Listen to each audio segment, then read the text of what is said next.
But you mentioned the administrative side of this, and what we're hearing from Senator Kyle, too, is, in commenting on these 1,200 possible troops to go down, his understanding is these may be desk jobs, Charles.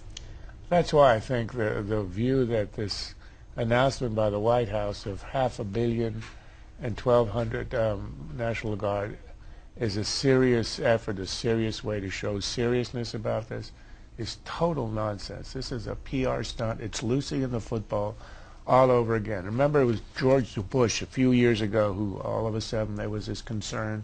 The border states were up in arms over immigration.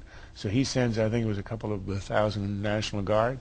Well, they come and they go, and the problem remains, and the traffickers remain, the drug people remain, illegal immigrants remain. What we're going to have here, as you said, from Kyle, that they probably aren't even going to be on the border, that they might even be just in desk jobs. This is nothing but a stunt on the part of the administration to try to show that it's interested in sealing the border in order that we'll get a deal on comprehensive, which really is a deal for amnesty. And it's ridiculous. McCain had an argument with Obama in the meeting. It was described as rather testy. Interestingly, McCain, who was on the Obama side of the argument 3 years ago, is now, because of a challenge in his own state, on the correct side today, in which he said to the president, close the damn border. He used the word, I think he used dang instead, because he's a military man.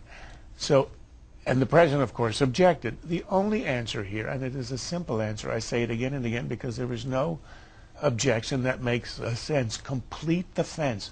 Don't send the guard down. They're going to go, they're going to come back, won't make any difference. A fence remains. A fence works. It works around San Diego, and that's why you've got all this increase in immigration in Arizona, because it is funneling, channeling all those who can't enter on the San Diego side into Arizona. I mean, this is an obvious issue. The Democrats are unbelievably stubborn on this.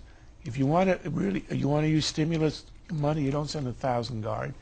You send 20,000 unemployed, and you build a fence quickly. And once that's done, let's have an argument and a debate about legalization and all the other steps. All right. Very quickly, I want to get your reaction to the fact that we heard from this meeting as well that the president was you mentioned testy, Charles, but very defensive at points, and that Pat Roberts from Kansas said that he repeatedly wrote down on his pad, thin skin, thin skin, thin skin, and he said whenever somebody tried to challenge the president, he said, I'm getting a ton of pressure from the left. That's what I'm doing, why I'm doing a lot of what I'm doing. Steve, your reaction? Well, I think that's the president actually just being honest, telling everybody what we all know.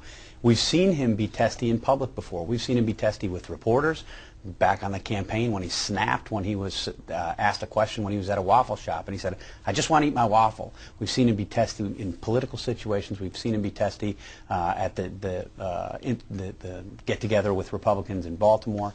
I think the president is thin-skinned. I think he does this, and I think it's one of the reasons that it's better that these things happen behind closed doors from the perspective of the president. I was amazed that he had the meeting with the Republicans, that they gave him the meeting, but then he gets in there and they were beating him up about not being sufficiently bipartisan on financial reform.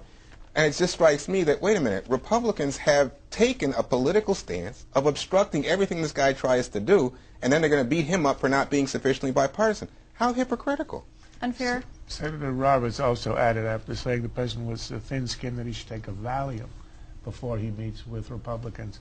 I'd be happy to write the prescription, so all they have to do is to call my office. I'll do it for all. In order to just bring them together, you'll do it for the country? Do it, yeah, for my, absolutely, as a loyal citizen, a retired doctor.